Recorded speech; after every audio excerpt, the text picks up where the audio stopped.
Democrats are now realizing they did permanent damage to their relationship with the Muslim American community. Liberals have been desperately trying to convince Muslim Americans that Democrats teaming with Republicans in order to slaughter tens of thousands of Palestinians, it's not that big of a deal. Come on, man, let it go. We gotta save our democracy. You know, the democracy that enabled the genocide in the first place? And this pitch is working just as well as you expected it to, where we have Muslim American leaders across this country that's telling Biden and Democrats to fuck off. Liberals are trying to convince these Muslim voters that Biden is pushing Israel behind the scenes and that him halting weapon shipments to Israel after the Rafah invasion is somehow supposed to win them over after he already killed tens of thousands of Palestinians. Reminder, the only reason Biden is halting weapon shipments to Israel is because Biden already sent them all the weapons that they need in order to finish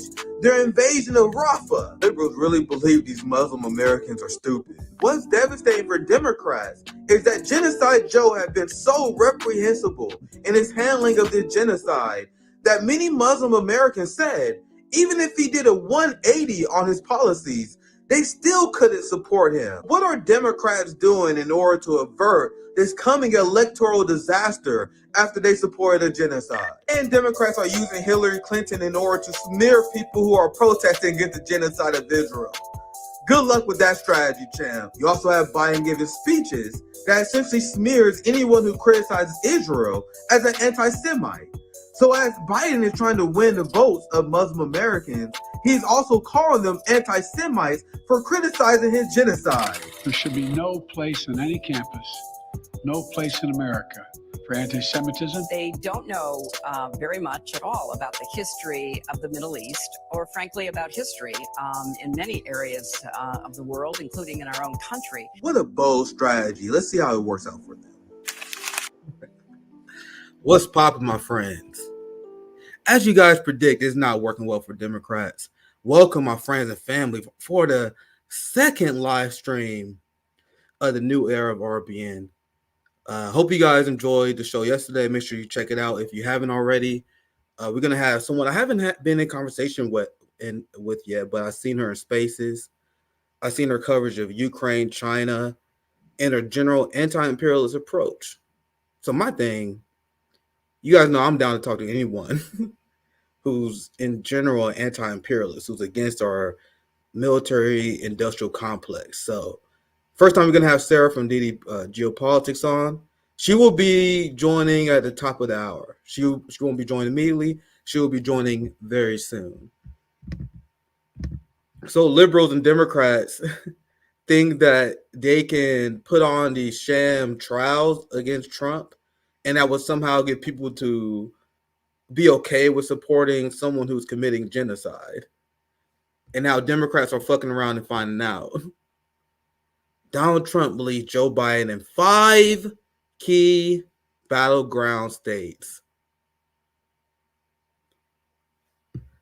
Now, Biden, especially if you're an Arab American, if you're a Black American, like,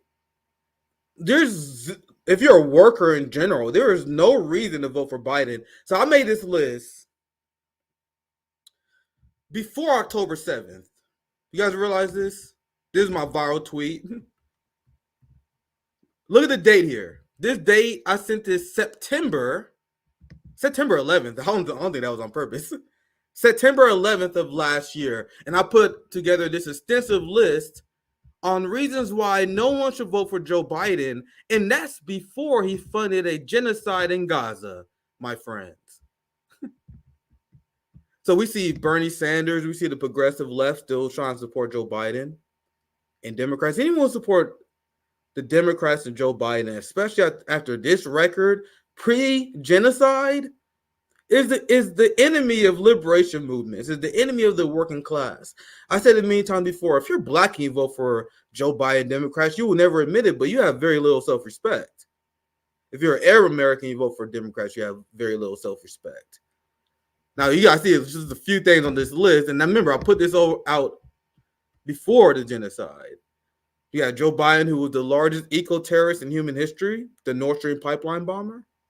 approved of the Willow Project, broke the rail strike, gave federal contracts to union busters, sent COVID-19 relief money to the police, funded ICE to record levels. You guys know that Joe Biden funded ICE $6 billion more than Donald Trump, right? And you still have people that say Biden has an open border, and they never define what that means. People, especially a lot of people in white America, can't cope with the fact that there's no neoliberal police state solution to the immigration crisis that was started because of the sanctions regime of the United States. The only way you stop this if you end the sanction regime and we completely change the way we interact with our neighbors, where we promote prosperity instead of destroying their country. But that's too complex of an analysis for some people. So they just say, oh, we got a wide open border. How many more billions of dollars do you guys want to fund to the border and DHS that comes from our community before you guys acknowledge that this shit is not working? People say, oh my God, the migrants are siphoning our resources. No, DHS and the police state is. And they still fail. Illegally pressuring social media companies to crack down on free speech, fighting proxy war with Russia by sending weapons to Nazis in Ukraine, stealing billions from Afghanistan, starving their people, absolutely unhinged China policy. And bro, isn't that an understatement now we look at it? Sent nuclear submarines to Australia, sent weapons to Taiwan, which ties to the China policy. Hunter Biden paid to play corruption, hiring Neera Tanden as the White House domestic policy advisor, hiring Anthony Blinken. I warned you guys, hiring Lloyd Austin. And look at this. Full-fledged support to the genocidal state of Israel.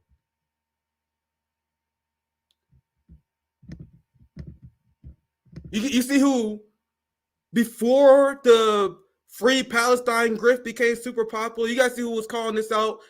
Before October 7th, before the genocide in Gaza?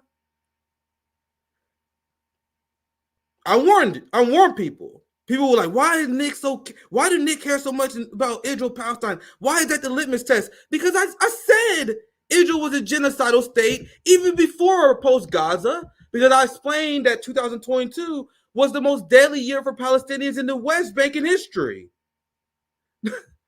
I covered how you had Israel raiding mosques and mass slaughtering people in Gaza even before October 7th. So don't let anyone convince you that Hamas started this. This started on October 7th. Then I add some more. They also stole Iranian and Syrian oil. They escalated the Cuban embargo, where Cuban officials even said that Biden has a harsher Cuba policy than any president ever, including Trump, actively trying to kill Julian Assange. In fact, you had Australia that came out and begged Biden to not prosecute Julian Assange because he's an Australian journalist. And Biden was like, nah. Bomb Somalia, cut SNAP benefits, hired the notorious war criminal Elliot Abrams, and hired Victoria Nuland, who retired as Deputy Secretary of State. And with a record this shining, one of the worst administrations in modern human history, and I know how bad all the other ones been. The strongest pushback to my statement is people bring up George W. Bush Jr., but I'm like, well, Joe Biden was a senator and he supported all George W. Bush Jr. shit anyway.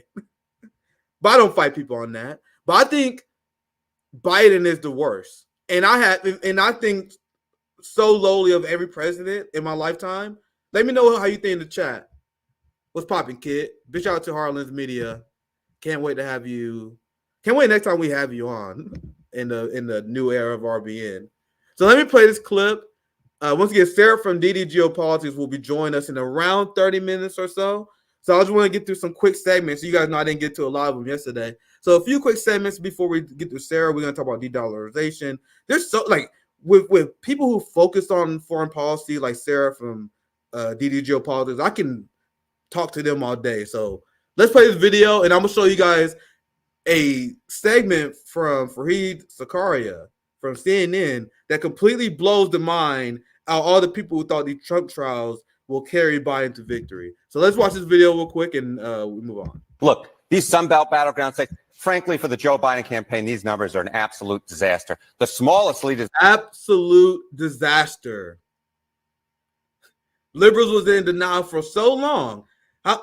Joe Scarborough forever like, oh my God, people underestimating Biden. Oh boy, this is going bad for you guys. In Arizona for Donald Trump, he's up 6. Look at this, 9 in Georgia, 13 in Nevada. My goodness gracious, my God.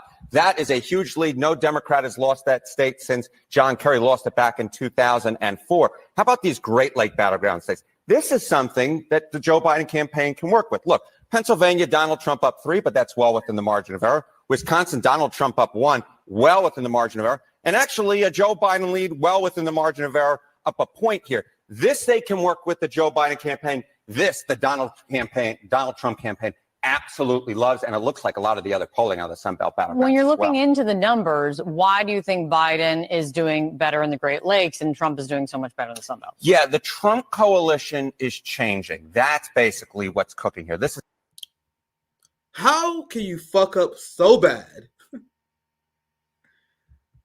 and we can step outside of people in the know online, right? Because one of the big black reasons radicals are not falling for Trump derangement syndrome.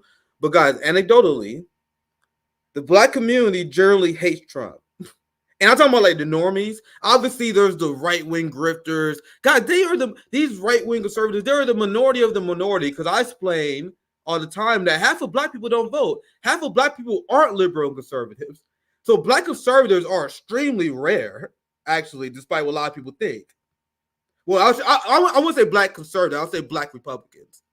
But when I talk to my normie friends, like my dad had Trump derangement syndrome, everyone hates Trump. Do you guys know how much you got to be fucking up for this to happen?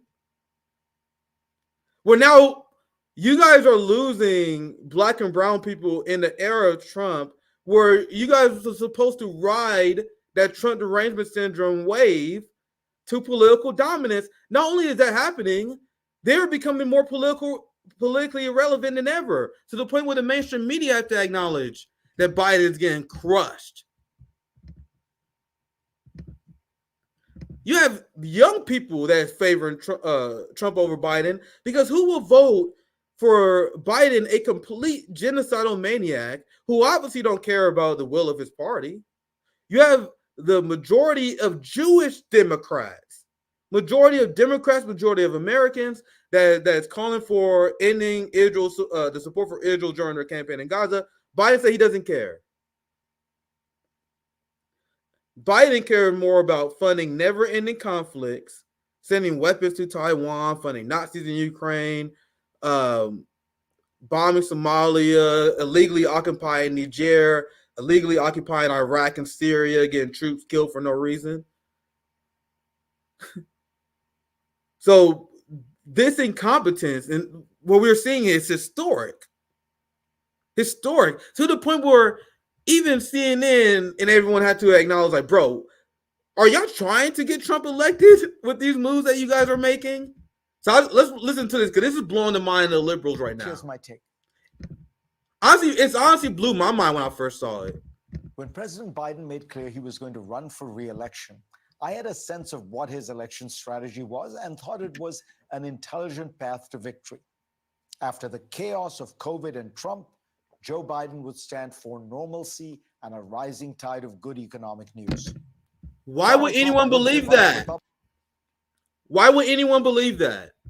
That was the messaging coming from Biden, saying he's going to push for normalcy. How is the person who advocates for every single war, who has unhinged Middle East policies, how is that going to lead to normalcy? How is unhinged neoliberalism, unchecked capitalism going to lead to normalcy? Only liberal-minded institutionalists will believe that. But let me play this, because I want to get through these segments before our guests get here. Republicans, with significant chunks of the party wishing that someone like Nikki Haley or Ron DeSantis would be their nominee. Meanwhile, Trump would unite and motivate Democrats, allowing President Biden to focus on the votes of independents and swing states who threw the Electoral College to Trump in 2016 and to Biden in 2020. I have to admit, none of this is playing out as I thought it would. This is what everyone will have to admit in the liberal media here very soon. This is not playing out how we thought it would. They thought that if they put Trump on trial, these political trials, that people would ignore the crimes of the Biden administration. Somehow that young people and them will come back home. So I want to play this L because all these people going to be taking these L's by advocating for this unhinged liberal strategy, which is designed to give the right-wing, conservative wing of the establishment power. Because remember, it's very important for them to play ping pong with each other. Republicans take charge, Democrats take charge. And I'm going to show you guys that Trump plans to completely tank the United States economy with his unhinged trade wars. So Trump is going to take charge. He's going to fund the Ukraine war. He's going to create a trade war that's going to destroy the dollar. And then people are going to hate Trump and they're going to go back to a Democrat again. This is the scheme of the two-party duopoly. But so let me play the part where he admits his L again, and I'll let it continue. In swing states who threw the Electoral College to Trump in 2016 and to Biden in 2020. I have to admit, none of this is playing out as I thought it would. Trump is now leading in almost all the swing states, but behind those numbers lie even more troubling details. As someone worried about the prospects of a second Trump term, I think it's best to be honest about reality. I understand that polls are not always accurate, but in general, they have tended to underestimate Donald Trump's support, not overestimate it. I doubt that there are many shy Biden voters in the country. The economy has been in a robust recovery for more than 2 years now, with bullshit. You guys see the state media here? Their job is to campaign for Joe Biden and the Democrats because the Democrats are too bad to do so themselves. So you guys see the fiction, despite CNN and all the liberal wing of the corporate media pushing this lie that the economy is great, Americans are not buying it. You guys are failing in your propaganda. You guys are not able to convince people that buying the economy is good for them. So listen to this again. You're going to see how the corporate media have been campaigning for Biden, and despite that, they still can't help him. Which is actually a terrible reflection on you, because Americans distrust the corporate media so much that you guys can tell them the economy is good over and over and over again, and they still won't believe you. From support not overestimated. I doubt that there are many shy Biden voters in the country. The economy has been in a robust recovery for more than 2 years now, with unemployment hitting a 54-year low in 2023 and increasing only slightly since then. But Biden is getting little credit for it. The shift here is stark. On the question of who voters trust more to deal with the economy, Trump has a 22-point lead over Biden, according to an NBC poll from January. This marks a 15-point bump for Trump compared to the same poll in 2020.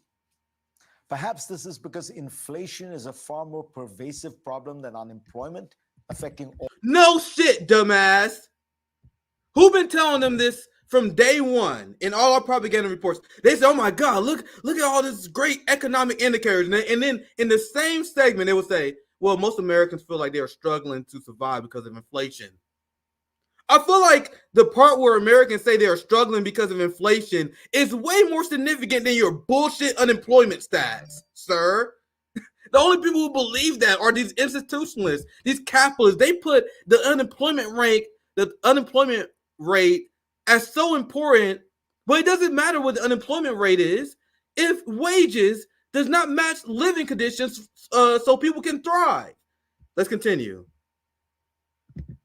Inflation is a far more pervasive problem than unemployment, affecting all Americans every day. Perhaps it's because people's views on the economy now are largely derived from their broader attitudes towards the candidates. But whatever the reasons, it's a stunning reversal in the midst of a relentless stream of good economic news. Just making that up. Meanwhile, on cultural issues, Biden and Democrats benefit from the opposition to the Republican Party's position on abortion. Delusional. As Biden funds a genocide where women, Palestinian women, are being forced to have C-sections without anesthesia because of what the Democrats is doing. But you guys want me to vote for Democrats because of abortion rights? As Palestinian women are forced to have C-sections without anesthesia. As 70% of the victims in the genocide have been women and children. You want me to vote for Biden for a feminist cause? Get the fuck out of here. You're not a feminist if you vote for Biden. But on the other great cultural issue, immigration, Biden is 35 points behind Trump as to who would handle it better. And I do wonder whether abortion will be as large an issue in a presidential race, given that reversing Roe v. Wade threw the issue to state governments and legislatures and not the federal government. Perhaps the most worrying new trend for the Democrats is that far from being the more unified party, they are now bitterly divided over the war in Gaza. Bernie Sanders has said the eruption of pro-Palestinian protests could be Biden's Vietnam, and even invoked the specter of Lyndon Johnson choosing not to run for re-election in 1968 because of the opposition to that war. The analogy is far-fetched. America then was itself sending hundreds of thousands of troops to Vietnam, with more being recruited from college campuses every week. But there's no denying that the party seems more openly divided than it has been in decades. Only 33% of Americans said they approved of Biden's handling of the Israel-Hamas war, which is now opposed both by people who think he is too soft and people who think he is too hard on Israel. Meanwhile, Republicans seem to be uniting behind Trump. Whatever opposition he faced in the primaries has largely melted away.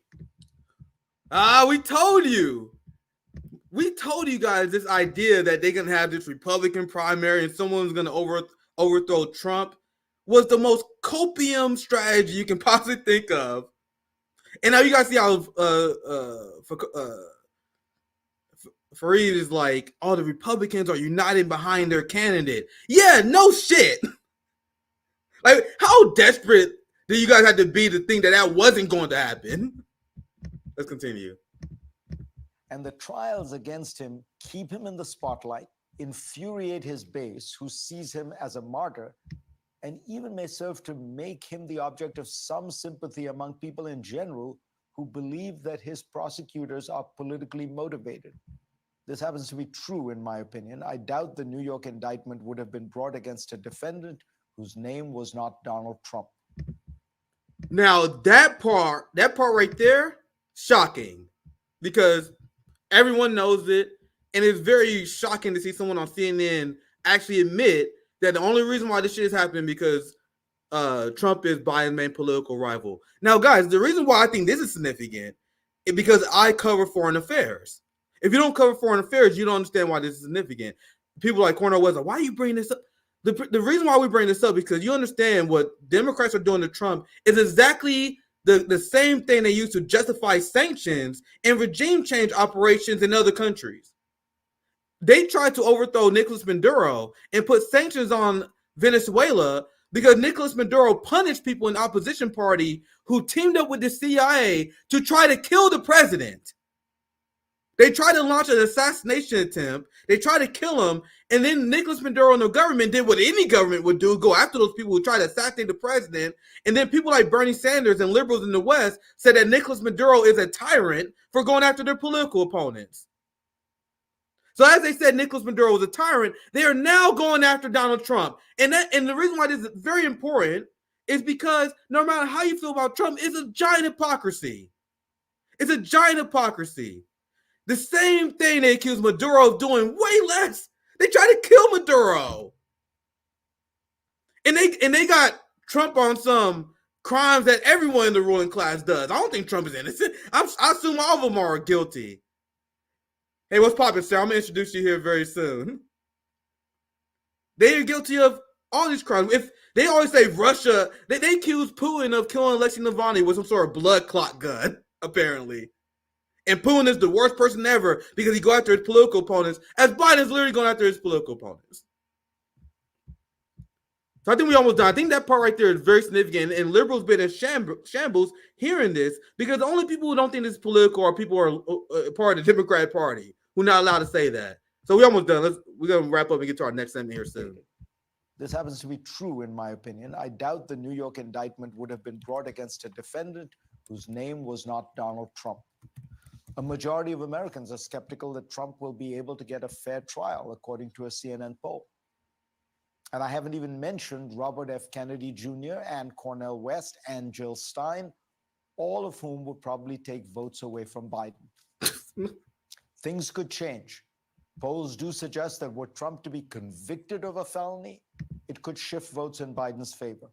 The administration may be able to pull off a ceasefire in Gaza and then a broader political settlement that gives Palestinians political rights and Israel diplomatic relations with Saudi Arabia. Trump could always embroil himself in some kind of scandal. But trend lines are not working in Biden's favor. He needs to do something bold and dramatic to seize the initiative on asylum policy, for example, and reverse these numbers. The one that troubles me the most is on the question of who was the more competent. Joe Biden led Donald Trump by 9 points in 2020, but Trump now leads by 16 points in January 2024. That 25-point shift could be a reflection of people's sense that the president's age is affecting his capacity to govern. And there's very little that Joe Biden can do now to change that perception. Or maybe he funded a genocide. Or maybe he's guilty of all the things I was explaining earlier. The biggest eco-terrorist in human history, the Nord Stream pipeline bomber, funded Nazis in Ukraine, busted railroad strikes. All of these are the reasons why Biden are screwed. Now, it's almost like the corporate media is trying their best to look. I saw this headline, I thought it was funny as hell. A war game simulated a second Trump presidency. It concluded NATO would collapse. The greatest Trump ad I've ever seen in my life. And they wonder why Biden is getting destroyed. So I'm going to ask you about that here very soon. I see you laughing too. But that's hilarious. You also have Biden that engaged in an insane economic war. And this is going to be our first leading topic with DDGeopolitics here. That's going to tank the dollar. You have Biden and Trump. I got to emphasize this. Biden and Trump are doing everything they can to tank the dollar. So not only do we have Biden engaging in unhinged funding of genocides, illegally occupying Niger, Iraq, and Syria, the sanctions regime. Do you guys understand the United States sanctions 1/3 of the world's population? And people think we're the good guys. And now the United States is threatening to sanction Uganda over the new anti-gay law. So now Uganda is going to have incentive to de-dollarize. And I'm going to bring my guest in on this because I'm very interested in on your take on this. Both candidates are going to fuck the dollar up. Look at this here. Trump plans to sanction countries for refusing to use the dollar. As if you get so even more incentive. You guys know 120 countries view China as their top trading partner. You have the rise of BRICS. You have BRICS countries that are stocking up gold right now, and they're preparing to ditch the United States for this bullshit. So let me introduce my guest, Sarah. We're going to have a lot to talk about. I follow DDGeopolitics. I've seen a lot of your foreign policy tweets, and it's very interesting talking to perspectives that are generally anti-imperialist. So this first time we actually had a conversation. So nice to have you on our RBN for the first time, Sarah. Yeah, I'm really excited. I love this format. It's very I love it. Very conversational, very interactive. I love that. Yeah, we just talk a lot of shit here. So this is the first time you've been on RBN. So before we actually get into the topic, I want because I'm also kind of curious as well. Do you want to introduce yourself, like, and how you got into geopolitics? What kind of got you into reporting? Sure. Just a general introduction before we get started. Okay, well, don't hate me, but I served in the military. My theory about the military is if you don't get radicalized while you're in there, then there's seriously something wrong with you. So I think that I became pretty radicalized around my 8 or 9 year mark around my deployment, when we deployed and participated in the liberation. We'll talk about the word liberation later, I'm sure, of Syria, liberating Syria. And then simultaneously while I'm working on this, I'm reading books about it and being like, we're not liberating this, like, you know, so it was very conflicting. I think it caused me to have a lot of like mental health issues. I mean, the military is not very conducive to mental health anyway. So now I'm retired due to health reasons. But while I was in the military, I definitely did take advantage of the free school. And I went back to school for political science. And that's really where I fell in love. It was like people like you, actually, people like you, Haas Jackson, even Zoya, people like Zoya, that really were like, really like encouraged me, like not even personally, just by being you, encouraged me to self-study, encouraged me to go out and pick out things and keep going. And finally, I mean, we started reporting on it. We have a connection to Russia because we're all mostly Slavs. We started reporting on that immediately after Russia hit Ukraine. And then it just took up from there. DDG became a very organic cooperative. I think that this is something that your listeners would really understand. You know, I keep telling people and they're like, what do you mean? Who pays you? Who's paying? And I'm like, nobody's getting paid. Like, we do this because we want multipolarity eventually in this world, and nobody understands it. So now DDG is an international cooperative, for lack of a better descriptor. Around the world, we have Iraq, Yemen, Slovenia, Serbia, Russia, China, and a couple places in Africa. I'm the only one in the United States, so it's very international. Nice. So we talked about the international anti-imperialist coalition. This is things that we talk, like, it's been dreamed about for me for a very long time. So that is very interesting. But go ahead, continue, Sarah. Exactly that, and that's where we're at now. We made it through the Russia-Ukraine war, which was really rough. But the Russian pro-Russia community is really amazing, and they love Americans. So after kind of, we're not wrapping up. I mean, we're kind of in a place in the pro-Russia community, the pro-BRICS community, where we're kind of like maintaining, and that's kind of smooth sailing. So we're obviously all pro-Palestine. I mean, we were all together when we did pro-Palestine in 2022 and 2020. But when August or October 7th happened, we saw an opportunity to start educating people why multipolarity also helped Palestine. And then we show people how the interconnectedness of how these things work together. Because, you know, I immediately, I said, watch this. I said to the Slavs and the Europeans, so you're going to see Palestine flags next to Ukraine flags, and you're all going to say, what the hell is going on? And that's exactly what happened. So that's when I was like, now this is when we need to start focusing on coalition building. We're not gatekeepers. We have so many different views. There's no purity tests. But I think that what's important is that we are coalition building with like-minded people on the left, for lack of a better word. I hate calling it the left, but, you know, with our political anti-imperialist movement, we'll call it that, while we see a coagulation on the right. It's very important. We don't have beef with anybody, but we are like really looking forward to really building coalitions with these platforms. So when Zoya hit me up, thanks again, Zoya.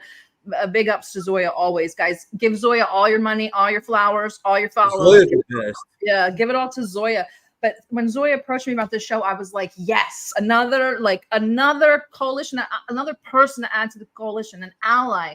What I notice is that we go online and a lot of people on our side are very like, it's just online. Like, because our people are not very terminally online. I'm like, it's not just online. I talk to politicians through Twitter. They are on here. They see like what's going on. So it's very important to form these coalitions. Let people know you have allies, you have resources. There have been so many instances where somebody has come to me as a last resort, and I've said, why didn't you just ask me from the beginning? We could have had this done. Like, there's just so many things that are built and ready to go with DDG that we're ready to kind of share those. I mean, we have graphic designers, video editors, writers, we have a stream, we have a Substack, we have a podcast, we have everything, and it's all there for people to just come and say, hey, can I get a space? Hey, can you want to collaborate? That's so interesting, because that's the idea we had at RBN. I had BetBeat Media. There are professors who live in China who spend a lot of their time debunking anti-China propaganda, imperialist propaganda, and we have the International Leftist Coalition. I know a lot of people don't like that word, but when I explained on the channel before, I use it based on the old school. French Revolution. You're fine. I just want to make sure. And because I think it was done on purpose to confuse people. The establishment, the capitalist class, they very purposely try to confuse people. And the way I use the term, and the reason why I consider myself a leftist is because people on the left in the French were for revolution. The idea, if you're on the left, you are for upending the current status quo. The people on the right in the French Revolution was poor peasants that were very religious who wanted to uphold the monarchy in the system, so it was considered on the right. So the people who are forming this anti-imperialist coalition, I know a lot of them like to call themselves on the right because it makes themselves get better. They're used to doing it culturally. But guys, if you're forming this coalition to destroy the empire, to upend the current status quo, you are on the left. They're like, the people don't understand this in the society, really trying to confuse. If you're defending the status quo and empire, you're on the right. And people say, oh, you form these coalitions. What if you form a coalition with a fascist? I had a chat saying that a fascist is not forming coalitions with an anti-imperialist squad on the left. They're not fascists if they're anti-imperialists. You're not fascist if you're engaged in class struggle. People say, I say all the time, well, I support engaging in class struggle. I want to form a coalition so we can get in class struggle. And liberals, these dumb social democrats say, well, we can't do that because what if you accidentally organize with a fascist? Fascists don't believe in class struggle inherently. Exactly. Thank you. So when people were like, I'm not into the engagement or the flashiness of Jackson Hinkle. We're more of the low-key type like a Haas.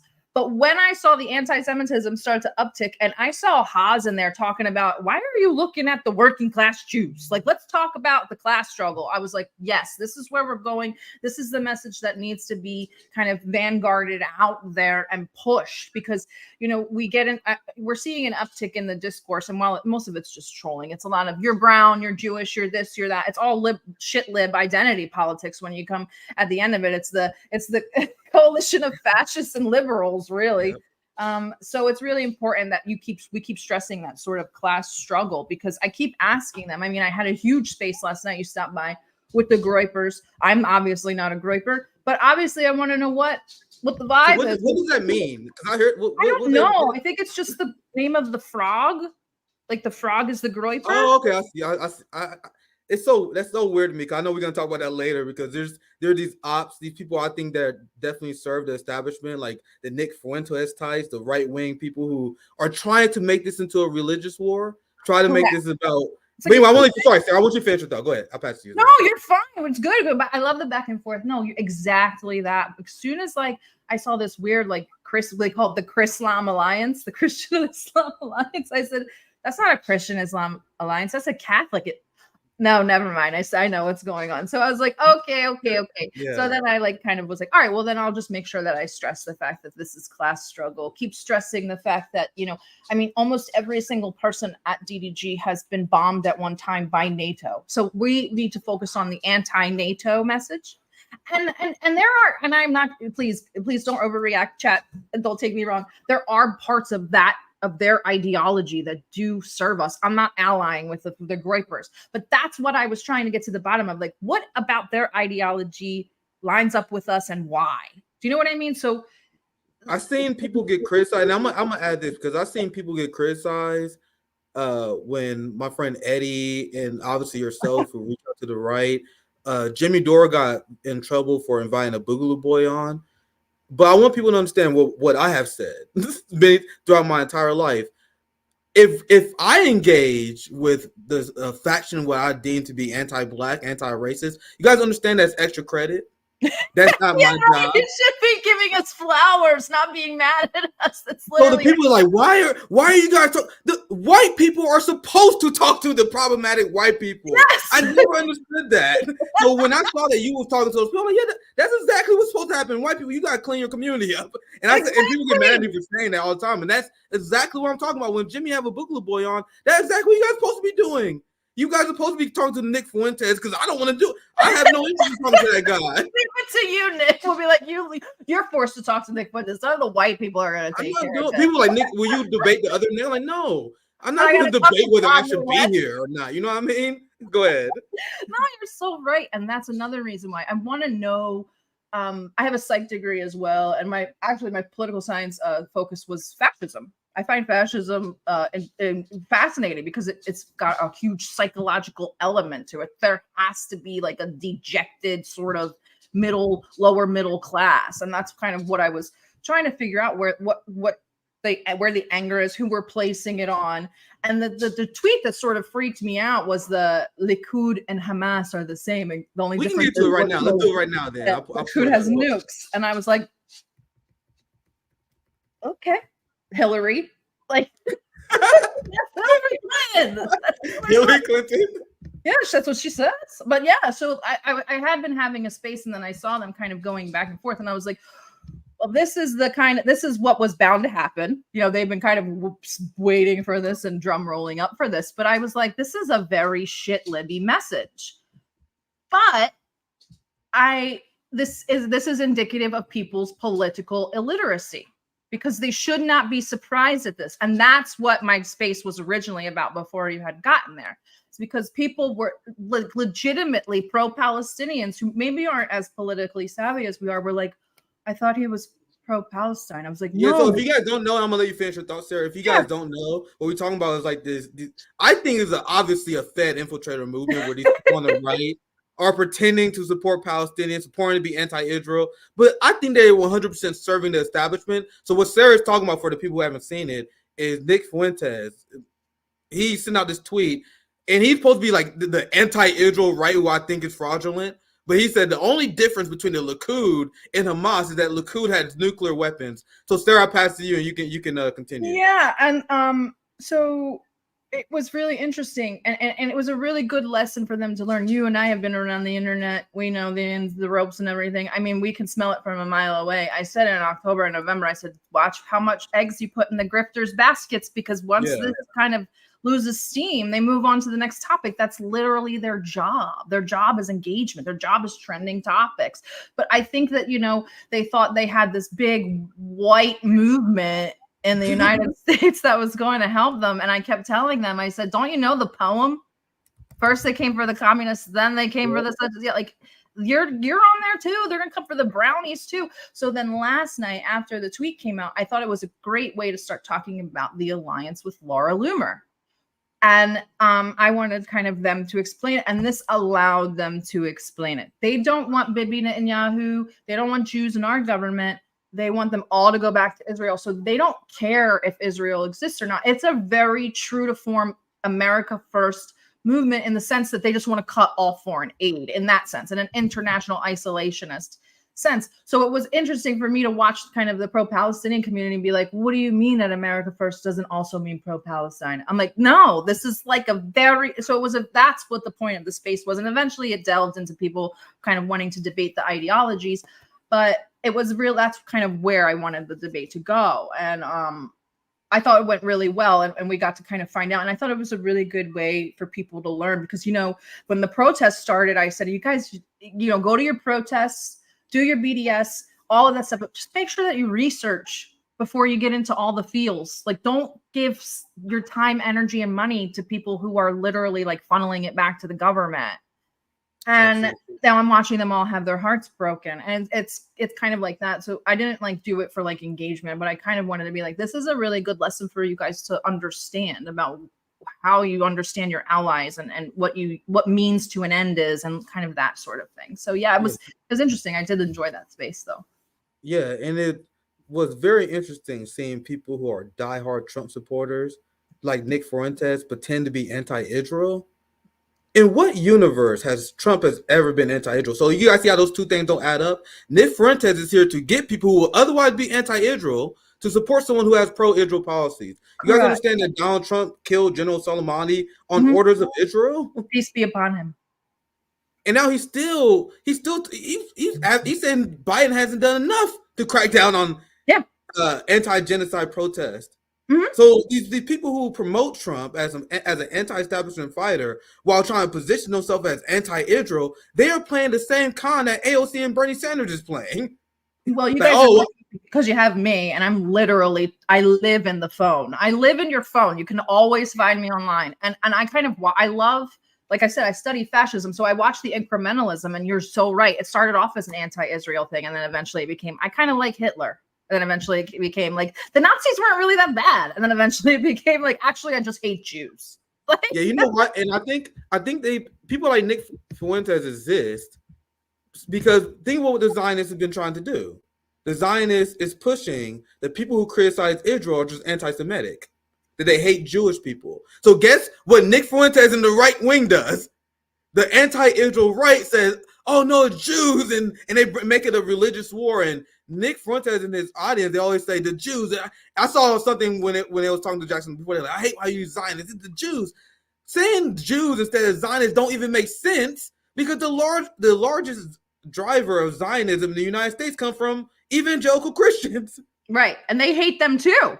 That's why they are a Catholic movement strictly. I guess there's no Catholic Zionists, as if Joe Biden doesn't exist, but whatever. That's why they're a strict Catholic movement. They do not like evangelicals or Protestants. They see them as they're not Christians, because they kind of went away from the church. That's also something that I learned last night. So yeah, let's read kind of Jackson's. See, but and forgive me, I don't. Well, you want to read the thread a little bit, because I know. Yeah, let's go through the thread together, because I have serious issues with the thread itself. Yeah, all right, I saw this earlier. I was like, this is. I just found the exchange interesting. You have the MAGA communists trying to go after the obviously fake anti-Israel right wing. I found this exchange to be very interesting. I saw it too. So Nick Fuentes said the only difference between Likud and Hamas is that Likud has nuclear weapons. So then Jackson said Hamas are freedom fighters, where Likud Zionists are carrying out genocide. The difference is clear as day. And Sarah, if you want to chime in, I can't see it anyway. So go ahead. Go. Go ahead. Yeah. If you want to interrupt and share your thoughts, just let me know. And this is what Jackson called him out, and Nick Fuentes saying, "Look at this." And I've seen this is this was right when say this. Yeah, he tried to paint the Hamas supporters as the Zionists. This is a really interesting kind of, like, I understand what we're trying to do, but it's a very interesting pivot. I'm not really understanding it. He's saying by explicitly supporting Hamas, you're playing to the Zionist framing of the conflict. Terrorist tactics, and now I'm going to get back to that. Terrorist tactics, including suicide bombing, are totally unacceptable. Or do you forget you was pretending to be a Christian today? Nobody in America support Hamas either. Now let's get into this. And this is what I was calling out the right wing on. Terrorists. And he also said something earlier where he said he condemns quote unquote terrorism. And you guys see my speech in KU. I said that no one is able to define what terrorism is. Because what's terrorism? Yeah. You have Israel that bomb hospitals, destroy the medical infrastructure of Gaza. If that's not terrorism, terrorism is defined by the government, anyone who opposes the government and resists their tyranny. He was literally at Charlottesville. Like, he was at January 6th. Also, I see that. That's what you're saying. Okay, I get it now. I get it now. Was he a terrorist? What's the difference between him? People died at Charlottesville. People died at January 6th. They were civilians.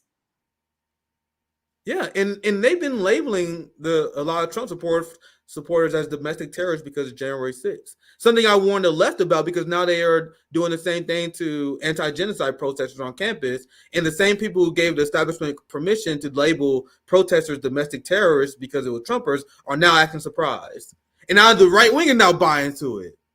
So, and I mentioned this in the tweet earlier, if you're using this logic that we're supposed to condemn Hamas and Palestinian resistance because it's terrorism, and the United States acknowledge it as terrorism, what do you think will happen if you ever took up arms against our tyrannical government? They will label you a terrorist. Yes. They label the people at the trucker protest in Canada a terrorist. Correct. So if you believe in this, as Nick Fuentes and the entirety of the quote-unquote anti-Israel right does, then you might as well give up your guns. You might as well, why do we even have a Second Amendment? Because if we ever form a militia taking up arms against the government will label that militia as a terrorist group, and then you will be forced to condemn it because you're against terrorism. You guys see the inconsistencies of the right and why they're here to confuse? Exactly. I am anti-Israel, but I'm against the people who resist them. But go ahead, Sarah. I think exactly that. And if you know, because you're like me, a watcher, but they always do this. You get your movement, and then they take the piece of the movement and then they turn into terrorists. You mentioned the truck drivers, January 6ers are terrorists, the BLM protesters are terrorists, and then you kind of become disenchanted and you start to distance yourself from the movement a little bit, and you kind of like, all right, that's kind of yucky. I don't want to be a terrorist. I'd rather be an anti-Semite than a terrorist, you know? So that's exactly what they're doing. They're kind of making this. Trump isn't pro-Hamas or pro-Palestine either, so they got to make pro-Palestine at least a little bit toxic to the people that are supporting it, because there's a big overlap between Nick Fuentes and the pro-Palestine community just by default, obviously. So he's got to pull them away. And we talking about the conservative wing of the fake resistance to Israel. We're gonna get to the liberal wing of the fake resistance to Israel here very soon. And Jackson said, drop a like if you're American who supports Hamas. Unlike you and Piers Morgan, I don't condemn Hamas. I got criticism of Jackson, but good for him for that. But anyway, Sarah, you want to chime in? Why did you lead with the drop a like? Yeah, that's cringe. Yeah, that is cringe. I was like, that's exactly what they're criticizing you for. Read the room. That's where I was like, yo, dude. Yeah. Like, if you're gonna be responding, like, this is literally what we need. Like, if you've positioned yourself as the leader, right? The badassery and all of that. I expect more, or else I'm gonna take up the reins. Like, I expect more. I'll continue to call him out on my little baby account, but I expect more than a hit like so I can try to ratio you. Just give me something of substance. And look, the guy who's gonna lead this white boy revolution. This says that we can't support ideas because they're not popular yet. This is your anti-establishment fighter. There's no revolutionary or anyone who fights the establishment that believes this, because what he's saying in this tweet right here is essentially is, oh, Jackson, your position is unpopular, so you shouldn't have it. Exactly. That's not how someone who's anti-establishment thinks. So I don't even have to tackle his point here, because that's what he's saying. Well, if you go against establishment, I didn't mean to close that. That's not a position that we should take. I mean, now, honestly, he mentioned in one of his tweets at the very last sentence, he said, like, Americans do not support Hamas, and we were like, what? Yeah, we know. Like, what? Yeah, Americans are brainwashed. So is there any other tweets you want to read on this? Because they have a pretty long. Anything else you want to add before we get to the liberal wing? I'm really disappointed, and then I've been waiting for this kind of debate for a while. I think it's really important to have. I understand like how these things kind of function, and this is something that you can't ignore. I hate to give internet drama or internet beef, but remember, these people come off of the internet, debate in person, they're meeting in person, they're having rallies in person, they're going to other countries and speaking on what they believe is our behalf. These people are still accountable to us. If you're part of the left anti-imperialist movement, he's still accountable to you. And that's not the message that I want out there representing me as an anti-imperialist in America. And so he's still, I love Jackson, and we've all watched him grow up, and he still has a lot of growing up to do, but he's now accountable to us. You have 2 million followers. We've gotten you there. You stole our votes. You know you did. I love you to death, but you know you did it. And you got to 2 million, and now you are accountable to us. If you are the one who's carrying, it's not just your message. It's not just your message. And I don't like that sort of messaging. And then I wake up today and I'm looking at the timeline because I expect like addressing this, scheduling a debate or a discussion. No, I see like 100 scheduled tweets that are like Hamas's freedom fighters with like an AI picture. I'm like, I expect more than this. This is bullshit. This is why people who like his content, that's fine. But this is why I don't understand propping him up instead of a Palestinian journalist, instead of someone from Gaza. But that's just me. That's just me. I mean, he does a good job messaging. The people that love him are the people we need. The Chinese people, the Russians. We need those people for the multipolarity movement, and he has that foot in the door. So it's on us to. He's young enough to where we can obviously work with him, influence him, and it's on us to fix that. I think that we could coalesce behind him and keep him as an international thing or whatever he's doing, and then build up these movements. DDG doesn't want to be, we always say we do the news. We are not the news. We don't want to be on our faces or have 2 million followers or go through all of the stuff Jackson goes through. I don't want that. So for me, it's important to me to keep him accountable if he's going to be a representation of me, and I'm going to keep feeding into his kind of popularity. Yeah, I'm all for that, absolutely, because that if you're going to be supportive of someone, you definitely need to be holding them accountable. Had you guys seen that? Like I had Jackson on. We had a lot of things we disagree with. If he calling out Israel, and I said this on the show before, I have a lot of disagreements. Jackson annoys me, especially with pushing the culture war. I think that's designed to distract the workers, and he's doing the bidding of the establishment by dividing the potential anti-capitalist movement by talking about irrelevant bullshit. But if you're going to use your platform to talk about Israel Palestine, that's fine by me. I'm gonna just move on and do my thing. I think there's way too much Jackson Hinkle derangement syndrome. I really think that he's very harmless in the sense that people are like freaking out over him. I'm like, then mute him. Like I literally muted him. You guys see, I had to unmute him to show the tweets because I have him muted. And that's not a diss on Jackson. Me muting Jackson is not a diss. But if you don't, his tweet's gonna be all over your timeline. Whatever God's blessed this man, he better thank his God and pray, because this man is the most blessed person in the algorithm. The reason why I have Jackson muted is just because if you don't, every 1 out of 3 tweets you're gonna see will be Jackson. But anyway, let's get to the liberal Zionist thing, because we were talking about this, and I was having one hell of a exchange with Michael Tracy, who I always like generally avoided because he always gave me bad vibes, especially when he attacked Fiorella Isabel from the Convo Code. Really? I love Fiorella. Attacking her legitimacy as a journalist on some fuckboy shit. Like, it wasn't even a good argument. You know what I mean? He just always gave me bad vibes. You know what I mean?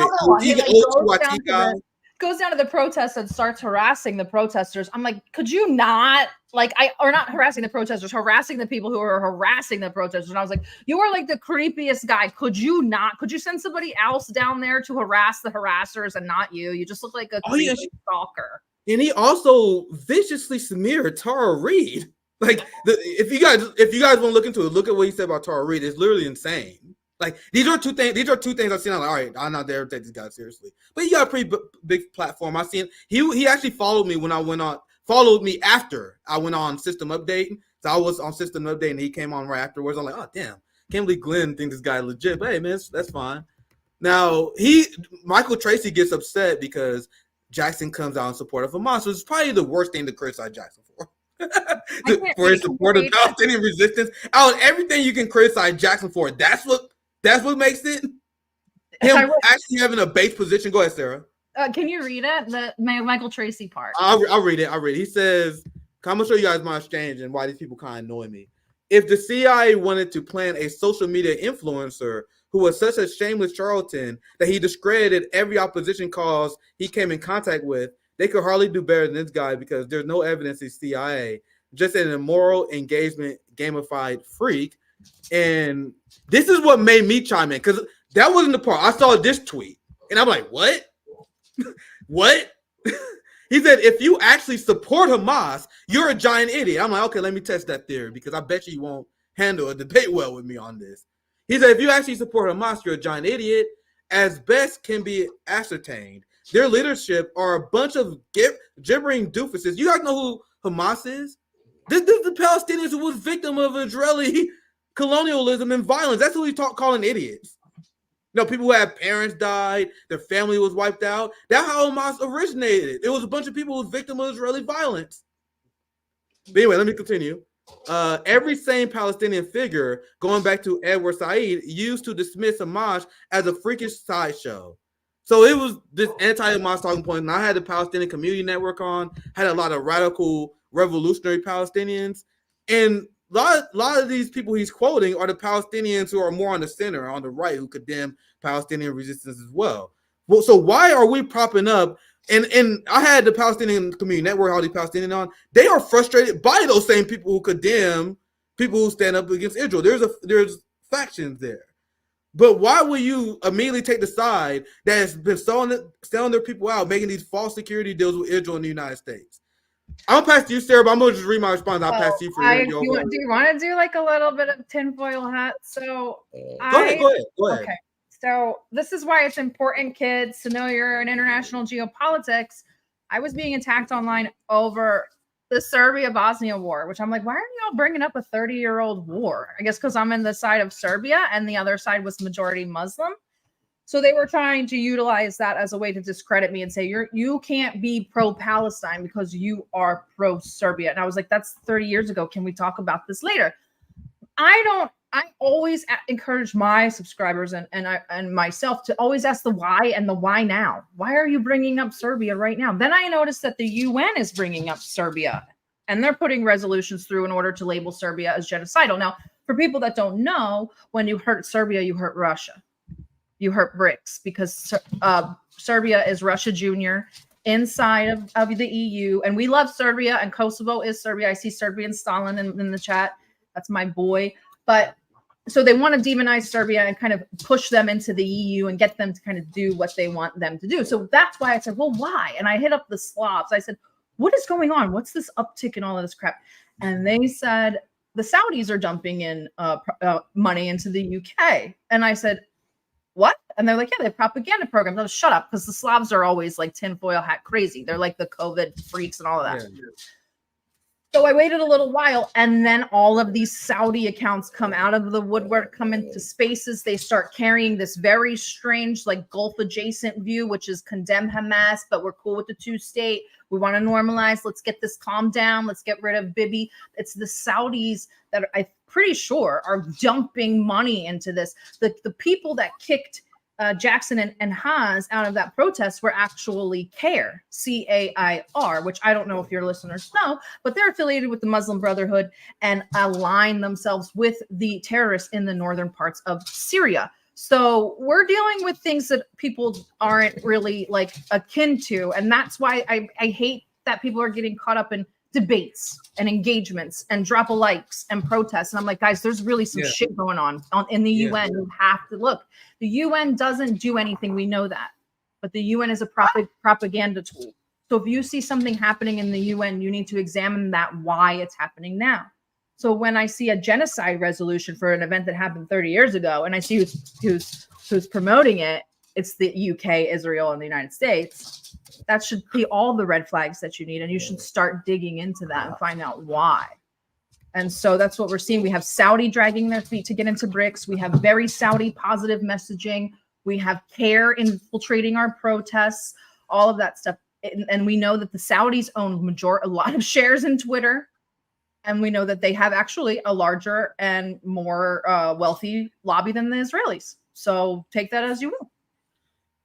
Yeah, we had a Palestinian roundtable I did a few weeks ago. You guys know my friend Ashley from Madison from Palestine. I had my friends from the Palestinian Community Network on, and they would tell you like these Arab groups, these Palestinian groups who are super strict regarding who you support and whether you can support resistance or not, because a lot of these groups require condemning Hamas and resistance of any kind. And they said on this show that they view those people as enemies. Like they view them as a very big obstacle. And this they're not me. You guys remember the panel. This coming from the Palestinian guests. They're like, bro, one of the most frustrating things we had to deal with are these fence sitters. You know what I mean? And that's why I take up the cause, because my position always been, because this is what I ask people to do for the Black community, right? Like when I see people condemn Palestinian resistance, I want to get your thoughts on that. When I see people condemn Palestinian resistance, they hurt the Palestinian movement a lot because they cut off the Overton window for what is acceptable to be asked by the Palestinian community. Now, a lot of Palestinians, they can't go as far as they want to do when it comes to the liberation because they'll be financially retaliated against. A lot of them may be attacked and killed. If you're Palestinians that said we should support a one state where everyone has equal rights under the law, where there's no occupation, a lot of them can't take that position because they're threatened and they're intimidated. So the last thing that we should do is to cut the Overton window off for them and saying that we condemn Palestinian resistance. Because what that do is that make the Palestinians who fight for the freedom, that make them like the fringe. We need to open the Overton window up. But as someone who's allied with the Palestinian people, I 100% support their right to resistance. It's the same thing I asked my white allies are doing. Like if you guys undercutting our ass, it make us look crazy and radical. You know what I mean? What are your thoughts on this? And I'm gonna move on to de-dollarization and another topic. And just to add, I mean, they're using this discourse in order to promote their let's re-liberalize Israel and get it to calm down. We need to utilize this discourse to say armed resistance is acceptable. Yes.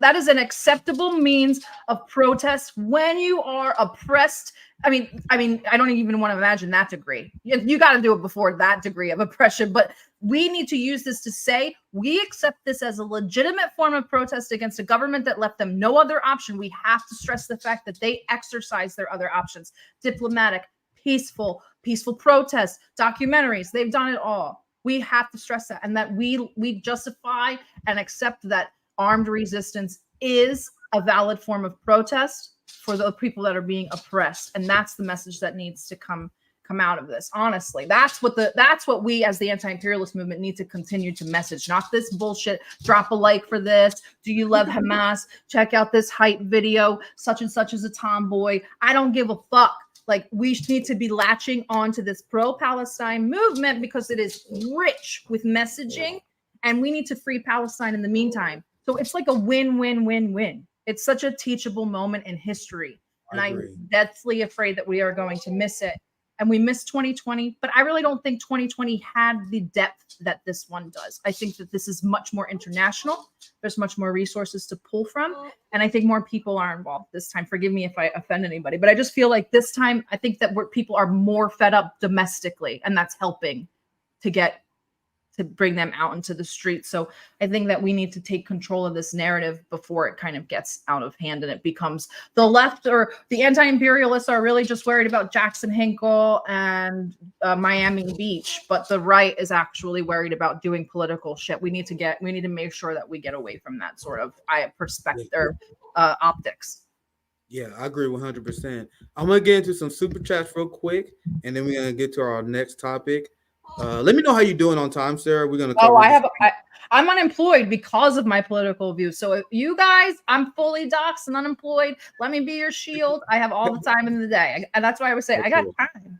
All right, cool.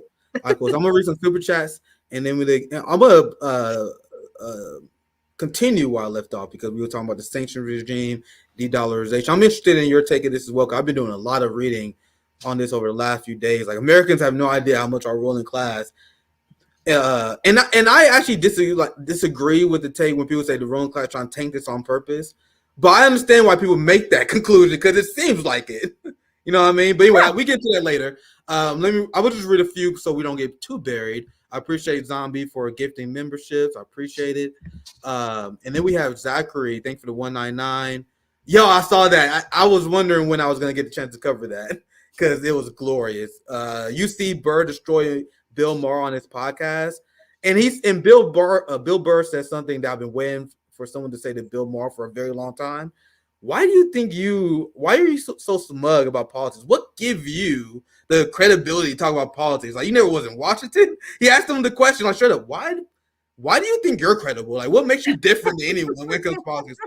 Anyway, I'm gonna cover that in a segment sometime this week. I don't think I got time for it in this live stream, but I know exactly what you're talking about. Thank you for the 990 Crow. If you want to reply to any super chat, well, feel free to interrupt. But thank you for 999 Crow.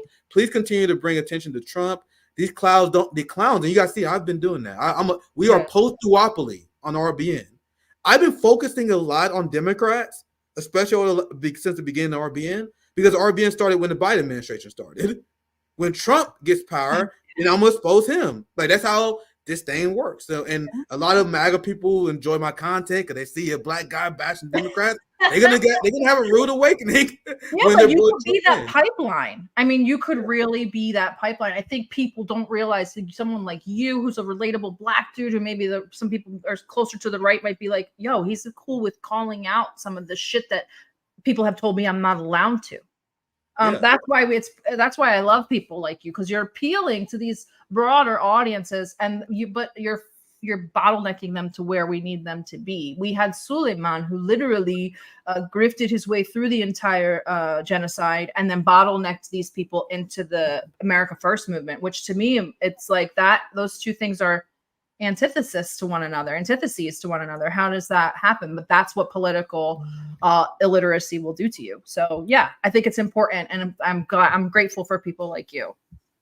I appreciate that, and I get a lot of MAGA people who follow me on Twitter because they just see the Democrat criticism, and eventually they're like, "Man, I never knew there was like a left perspective I agree with." It's crazy how often that happens. And I'm like, man, eventually I'm gonna get you comfortable enough to say you're not on the right no more. Because remember, we talk about the distinction on the left and right. They're like, yeah, I'm on the right, but I agree with you on tearing down empire. Yeah, you're on the right, but I believe we should support the work. Okay, you can call yourself on the right if you want, bro. But if you support me on these things, bro, it's cool. But anyway, let me pull up your DDGeopolitics. Do you want to do a quick plug? Because that's all. Just go, if you want to share the screen, you can, but just go to DDGeopolitics.com. It's really everything is there. The homepage is a landing page for everything that's new. We just did a stream with who was that? Scott Ritter, and that's there's a find us at www.tdg. Yeah, and then everything is on the finest page. There's also a merchandise shop, but the merchandise, if you look at it, it's designed by independent artists from Morocco and Egypt, and we are always open to more artists displaying their artwork. We give 70% of the proceeds to the artist, and then we usually charity or kind of operational costs. But yeah, we're just trying to build something that's unique. Something that's different, and something that people can come to and feel included and celebrated and supported. So that's kind of where we're at. Yeah, and this is so based. I'm so glad that Zoya brought this. Cause I seen the tweets from from your organization. I've seen some clips. I'm glad that Zoya put me on, because I had so many streams where we talk about forming an international anti-imperialist coalition, and that's apparently what this is. Like this is base as hell. I can't emphasize that enough. Did I finish the super chat? Did I finish that? Please. Trump hangs around with Zionists. Yeah, I think I cut it off. These clowns don't realize he's compromised. Also, both these clowns are horrible. Trump hangs around with Zionists and neocons. Make Israel great again. You guys see my segments. I'm very consistent on me being post-duopoly. And I lure conservatives into a false sense of security because I was jab Democrat for a while, and then boom, that I'll expose make a great America again as the Israel puppets that they are. I explained how Trump hired John Bolton, Mike Pompeo, the Duvall family that was tied with paramilitaries in Iraq and Afghanistan. Like, it's like he's a swamp monster. Both establishments liked him. He got a reality TV show from the establishment. The establishment made him. Why would people think he hates the establishment and vice versa? It's absurd. Stop telling yourself fairy tales and get into reality. Let's move on. And then there'll be last super chat, and I'll read the rest. I mean, last question for you, though. I always say to the international community, and I said to my people the other day, I said, I want you guys to look at the actual election itself and tell me, like, why aren't Americans pausing and saying the election in and of itself is problematic? Like, if that's what we're working with, we got to pump the brakes. So what are you thinking? Like, I'm not voting. I'll probably be gone before election is even a thing. But what are you kind of telling your subscribers to look for? Like, what's the messaging here? Because we're not doing the election at all. Yeah. At RBN, my main goal is to form a movement that we can use to get demands from the working class and to build an overall revolutionary movement. And there's a lot of debate on how that will look in the United States, because there's a lot of theory. There have been a lot of successful revolutions before, but the reality is, guys, there have been no colonized people. There have been no worker movement that ever went up against what we're going up against. The United States and NATO alliance team with Japan, Australia, the UK. There's never been a revolutionary movement that had to deal with what we're doing with right now. So RBN is all about brainstorming about what's possible. So and I explained on this on George Galloway. I think our main focus should be building a separate government with mutual aid societies. And I think we can do this with third parties. There have been movements like that have really worked, where you kind of just form the third column and you're just like, whatever you guys got going on, we're just working up our thing over here. And I think that might be, because America's so large. You know, we see these color revolutions, and I'm like, you guys, like, you know, when Ibrahim Traore and people are like, a 35-year-old took over his country. I'm like, yo, it's literally like he took over Long Island. Like, you guys have to understand, like, it's not like we're so big that things are so spread out. We have to think about our movement in that context, that it's so big and so spread out. So something like that kind of sustains and creates longevity. Because I find that's the issue with America. There's no longevity. There's nothing to keep the people really engaged to keep going. We have short attention spans anyway. God knows I do. So yeah, something like that. And I think that's why DDG is kind of like always, because it's not a chore, it's not work, it's a hobby. It's constantly evolving, it's constantly changing, people coming and going. It's really, really interesting. And something like that in America would probably be an incredible counterpart, I would think. Yeah, and I know a lot of Marxist and communist friends, they scream revolution, revolution, but people understand one of the first duties that we have as Marxists is to secure the betterment of the working class, to provide for people material needs. A revolution is not going to happen overnight. So what do we do in the meantime? We build our own government so we can provide for the material conditions of the people we need for the revolution later. Why you guys think RBN puts mutual aid so hard? Why you guys think that's there the you main go. thing? See, I remember when RBN was born, and before that they were talking about general strikes. We were all going, how are we going to have a general strike, but we don't have no money? Like, where's the mutual aid? How are we going to support and when we did the General Strike Summit, that was a big part of what we talked about, because there was a lot of people sniping us because they, people just like to snipe. But they said, well, how are you going to have a general strike without mutual aid? Yeah, the point of the General Strike Summit was we had mutual aid panels. We talking about how to build a general strike. That was the idea. But go ahead if you had anything else. Exactly right. So that's why it's so important. People say grifting. I'm like, mutual aid is like the cornerstone of it. We need to pay for ourselves. We're not going to have somebody. We have one socialist billionaire, whatever that is, who's willing to give people money for these causes, and he's strictly socialist. So I don't think he's going to come to us, the off left or the revolutionary left. So we have one of those. The right is working with a litany of billionaires. We need to pull our resources. Mutual aid is absolutely necessary. It's imperative to this. It's the only way the USA movement is going to survive. Now I'm gonna relate this all back to your original question regarding how we move in this election, because this ties into how I think we should invest into electoral politics. Because I said many times before, and everyone got their own number, the amount we invest in electoral politics should be no more than like 5%. like 5% is like the best. I'm talking about that for ballot initiatives, and it's a good way to get new people engaged into your movement. So we never rely on electoral politics to create a revolution. But if you have someone on the ballot, if you're building your own socialist third party, but you're pushing activism and giving people an option on the ballot, that is only a positive thing. That's why I also support third parties, because we need to build a third party that is based on revolutionary struggle, that is based on having this outside government that you take care of people's material needs. But once again, this should never be a giant part of the pie. It should never be your end game. The only thing you're doing is you want to get people trained to not vote for the establishment. Any revolutionary act should be encouraged. So even if it means someone going to a booth and voting for someone who's not Joe Biden, Donald Trump, it's training people to resist the empire, which is the revolutionary culture that we need to cultivate in this country, which is why I do advocate for third parties. And that's why, because we need to get people trained to no Democrat, no Republican, just those small revolutionary actions add up. Now, this is just to be very quick, very basic, like theory of change and how we move. And I think debating this, and you guys see, I had so many activists on the General Strike Summit, the Third Party Summit. I'm constantly involved in it because, as I mentioned in the very beginning, this long ass spill, we are dealing with an empire that no revolutionary movement ever had to deal with. There have been very successful revolutions, but name a more threatening, more gigantic, more gangster empire than the new NATO West alliance that we're dealing with now. The United States, NATO, and their proxies.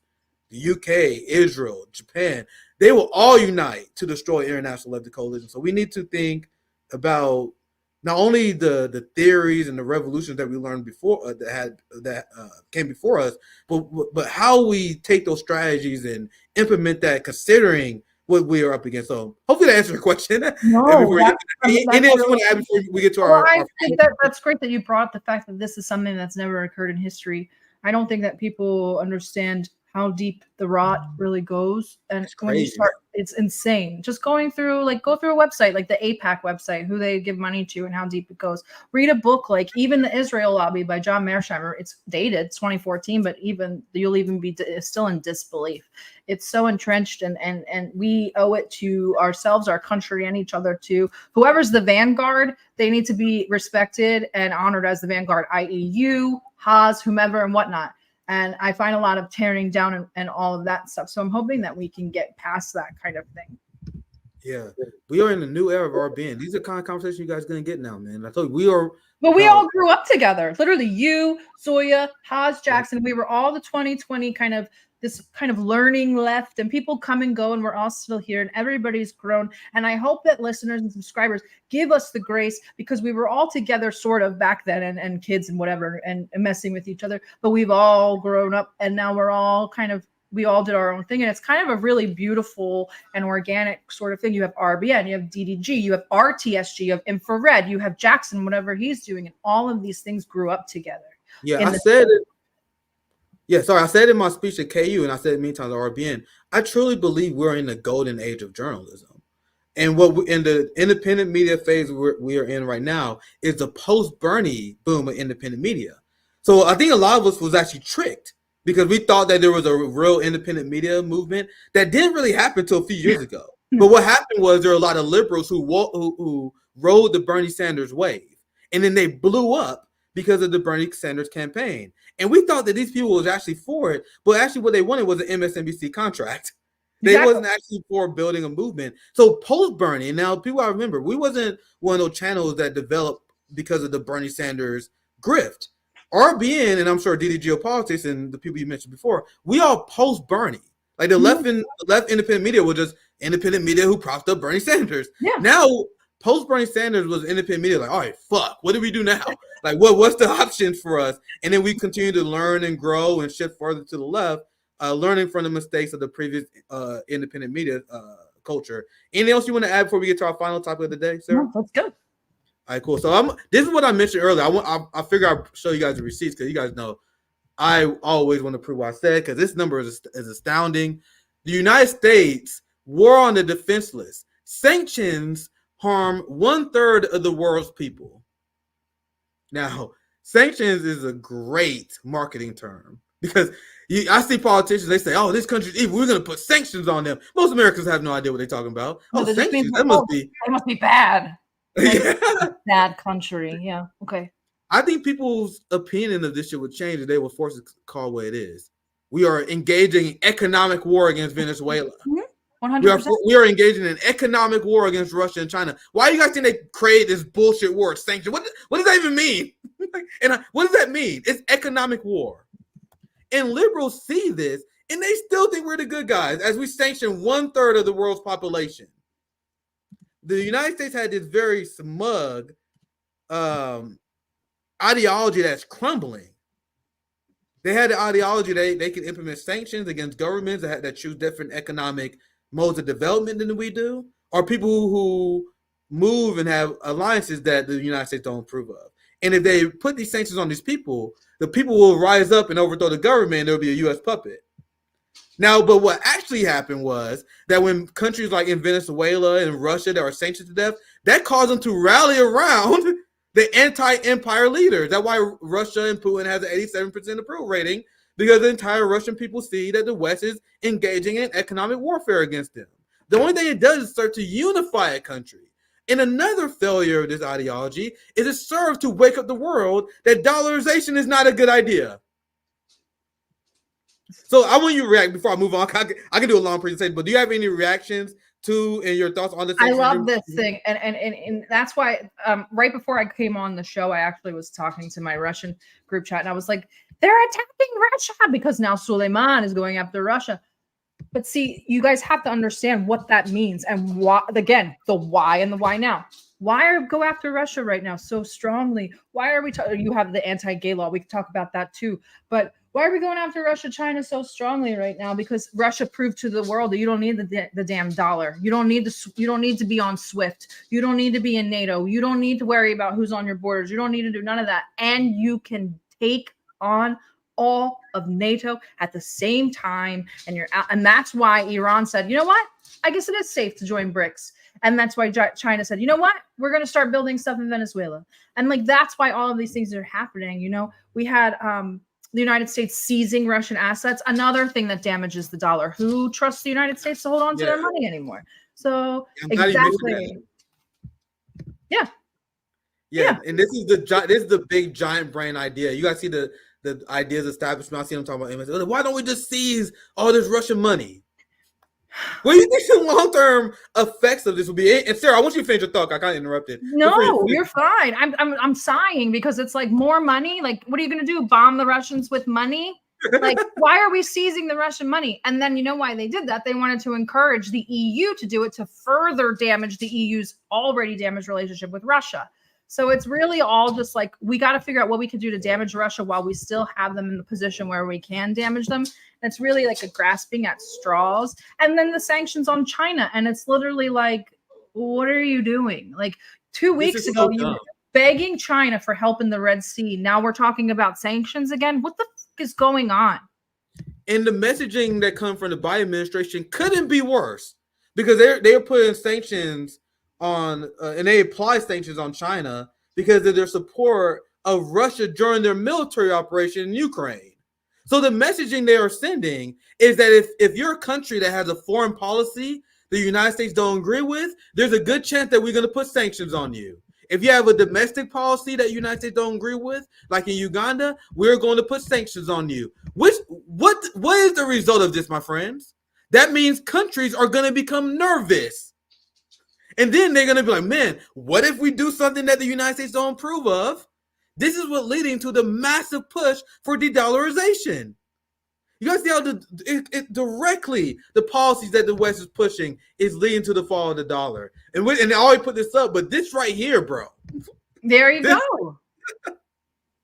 Okay. And they're all looking at him like, more sanctions? All right. And I'm glad you were harping on the Uganda thing.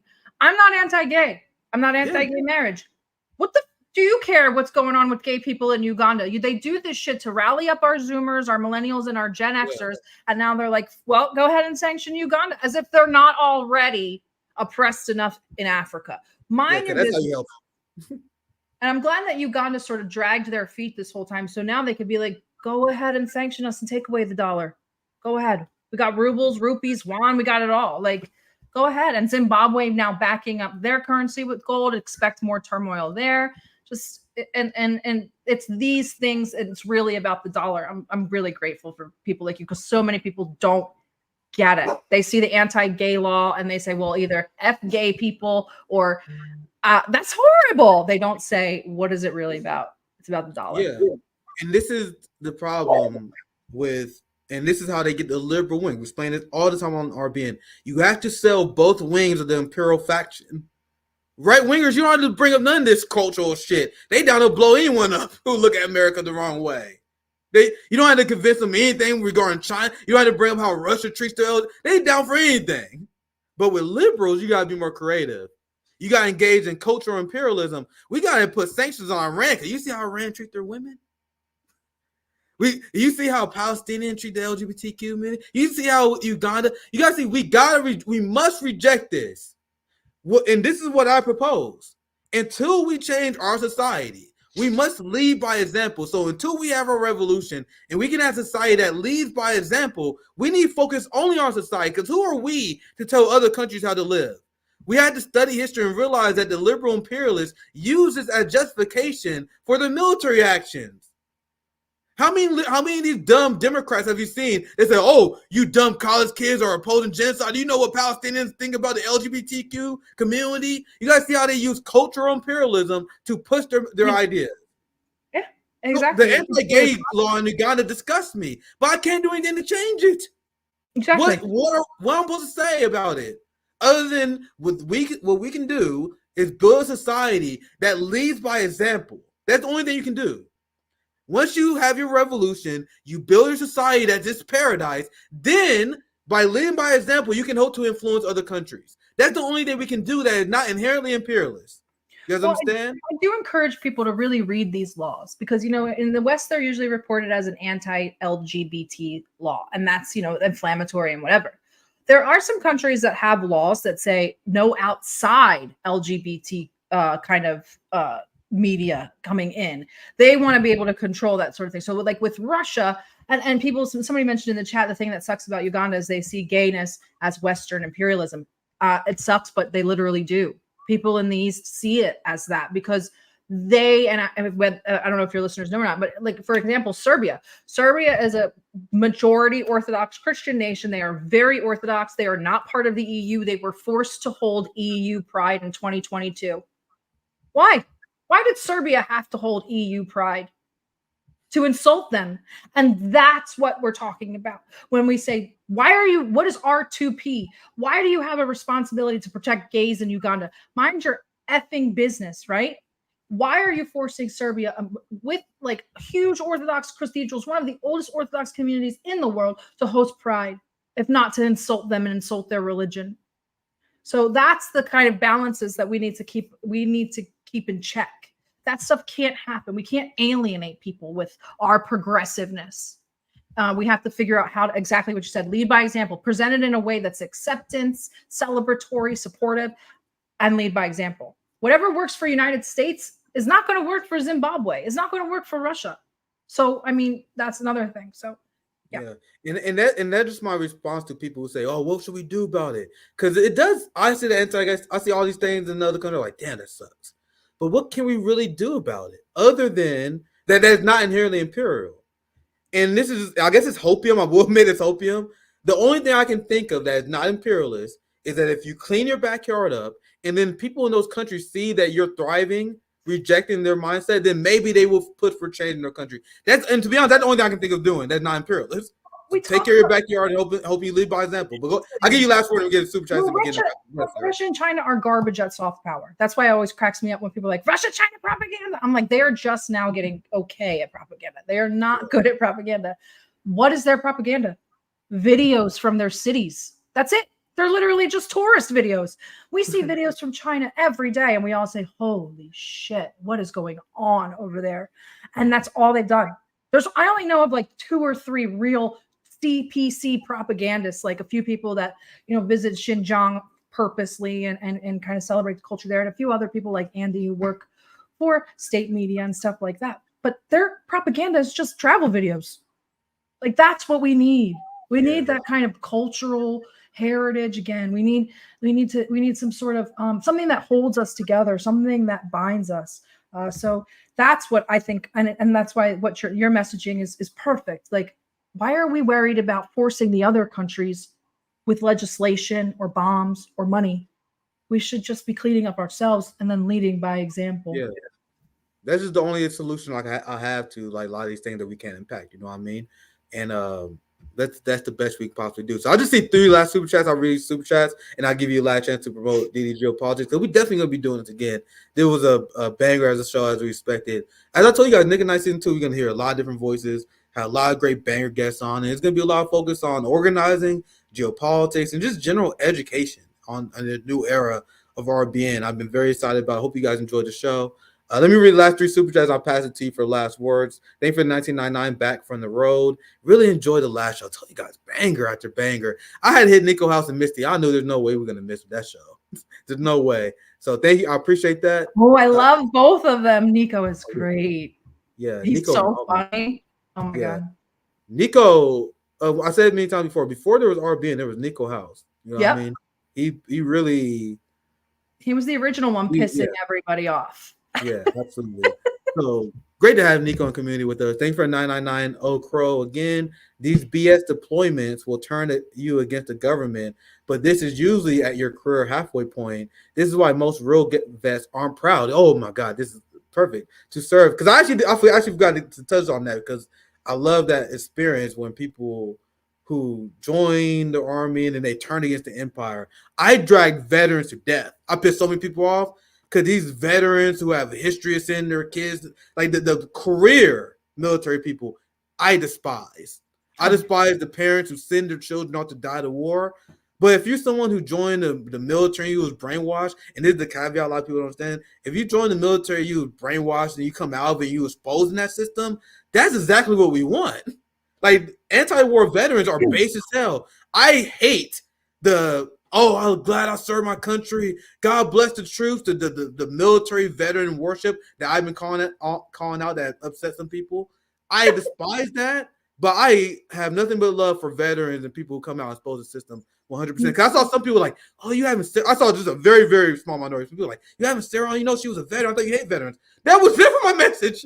My message was never I hate veterans. I hated the culture of military bootlickers and the culture that elevated military veterans and where you don't. No, we shouldn't be elevating anybody like that. Yeah, go ahead, Sarah. No, we shouldn't be elevating anybody like that. The veteran thing, exactly what you said, which was so important. You said I should be talking to the white people who are calling out white people. We should be celebrating the vets who are saying fuck war and fuck imperialism. I've seen it. Thankfully, I've never done boots on the ground, but I worked in aviation and logistics. And I could tell you stories not about like violence or anything, but just the money part of it. It's disgusting. And I promise you guys that nowadays, if you go up to, I know for the Navy anyway, at least 8 out of 10 are going to say, I joined the Navy for money, my kid, or I needed healthcare, or I wanted to go to college. That's it. They're not there for rah-rah. So please keep that in mind. And you're all fine for hating the vets with the bumper stickers. Celebrating. The military culture I would unapologetically hate. No. Military culture. But the vets that are misled and then they tell the truth later, I got nothing but love for those people. We covered before how military recruiters mislead these people. So we shouldn't inherently hate those people. But this system is why I don't want to go on this rant again, but this is why we don't create warriors. This is why the United States and the West lost every single war in modern history. And I'll just say that to keep it simple. Wherever you define modern history, I'll say about from the 60s or whatever. We lost every major conflict because we're not creating warriors. They had no reason to fight. They just there to pay for the college tuition. But you guys think they're going to defeat this war? They're going to win a war against China where they fight for their existence? You're going to win a war against Russia when they fight for their existence? You guys have no reason to fight. You're there to go to college, and people wonder why we don't create warriors. Exactly. You want to stand on that, and then we can move on. I say that all the time. I said, what are you talking about, American nationalism? These people aren't going to go fight for oil. What the hell? We have nothing that's binding us together. We hate China and Russia because we don't understand them. They are civilization states. They are not nation states. They have a culture. And you said exactly. They're fighting for their existence. They're fighting for their history. Our kids are fighting for their student loans. And that's really sad that they're even in that situation that they have to make that choice. Well said. Thank you, John, for the 999. Based on the book Russia at War, 1941 to 1945, it was a combination of the military, the communist parties, and the church that beat fascism. That's something that you always got to remind especially these liberals that hate Russia. It was the Red Army that defeated the Nazis. Never forget. Thank you for the $5, Chris. And people wonder why that's a red line for Russia. There's the reason why Russian people support the military action in Ukraine, because Putin made it very clear, like the election was a referendum on that. And then you had a giant amount, like a historical amount. I'm blanking on the exact number of Russian turnout. They had a large turnout in election. 70% turnout? That's kind of yeah. Thank you for the number. Like, it's a record number for an election where everyone knew who's going to win. Yeah. What does that say? They say that people, even though they knew Putin was going to win, they just wanted to register that they support the military action in Ukraine. Why? Because Napoleon went through Ukraine. The Nazis went through Ukraine. So they have, it's something that everyone in their country understands, that this is a red line and we need to rally together to resist this. Ask an American why we're in Syria. Can they explain? That's why we're in Syria. I actually said to somebody the other day, I said, we're really messing around with Serbia too much. And they were like, why? Isn't it like super in the north of Russia? And I was like, conversation's over. We're not like, you know what I mean? Like that's sort of where we're at. And exactly what you said, Russia won't forget that they sacrificed 30 million people to defeat fascism. You think they're going to let it sweep the continent again? But we don't know that history. We think that we did it. We beat the Nazis on Normandy or something like that, right? Did we beat the Nazis at Normandy and then the Japanese in Pearl Harbor or something? Mainstream, I'm blanking on the name of the person who just dragged for saying this shit, but mainstream public out people still say that the United States defeated. No. Come on, guys. Read a book. Thank you, Chris. We have zero education on China, Russia, and if we did, we probably want them to be allies as we should. Safer world too. Also, hello, Nick and DD. Absolutely. Thank you for two. I just want you guys to look at Russia and China and then think about a world where you're proud of and you love your leader. Yeah. And we had a very interesting discourse on China, and I was talking to Nico and Misty about it, and they had their criticism of China, and I was like, I was just very impressed by their society. I'm not saying no society is perfect, but when you look at their polls, and this is like, fuck approval ratings of the government. Fuck how you feel about the politicians, because people can be propagandized. One of the most important questions to see how things are going in the country is enthusiasm about the future. Like when you poll Chinese people about how enthusiastic they are about the future, they are massively enthusiastic. Poll Americans about the same question. Oh my God, they all doomers in the United States for good reasons. They all think that things are going to shit. They all push like almost apocalyptic conspiracy theories simply because they think things are so fucked. Why you guys think Y2J come from? Like all these like in 2012, whatever that was. All these doomer theories, and we ask Americans like, yeah, I think we're gonna be fucking 30 years. Like all that's come from a failure of government.